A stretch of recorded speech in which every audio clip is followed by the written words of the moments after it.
Catus Maximus here. Just doing a quick video about the weakest half-inch drive ratchet I've ever seen. This is obviously a very low quality Chinese ratchet. The whole purpose I'm doing this video is because I've done a couple other videos when I find this the worst tools. Like the worst box wrench I've ever seen. Or the worst adjustable wrench that I've ever seen. This is the worst half-inch drive ratchet I've ever seen. It's just so small. It isn't about, you know, the anvil wobble. It's just how thin it is. It's just the really harsh grinding. I don't know why it looks like there's facets on the side of the head, but it is super thin. If we compare to something more realistic like this Williams Super Ratchet here, we can just see that there's just a huge difference in the size of the head, both of these being half-inch drive ratchets.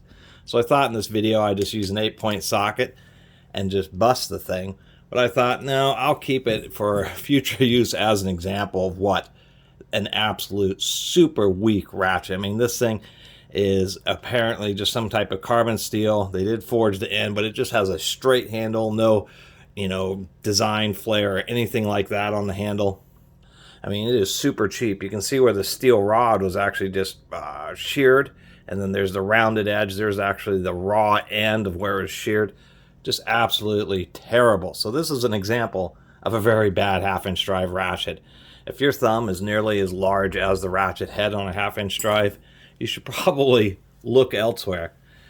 I will pop this open just so we can take a look inside. Just get that spiral, the edge of that spiral ring started. Pop that thing off. Doesn't even want to pop out. Of course, we have a really tiny pawl in there. It's just so harfy. This thing is just terrible quality. We can just see the finish inside there, the teethless look. I mean, the teeth look halfway rounded, and that's just coming out of the factory, just really chowdered up. It just looks like there's a lot of damage. We can already see, like right there, where it has already slipped. There's some extra flats. This thing is absolutely terrible. You can see how thin it gets right there. I'm pretty sure I could break this by hand. Anyway, that's a little video about the worst half-inch drive ratchet I've ever seen.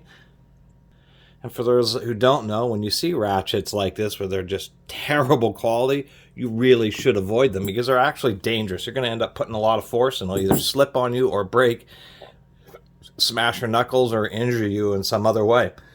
It's always recommended that, at least when it comes to basic hand tools, wrenches and ratchets, you don't have to get Snap-on, but at least get something better than the dollar store special. Anyway, really appreciate everybody who's been watching and subscribing. And if you haven't subscribed, please do. Till next time, Catus Maximus out.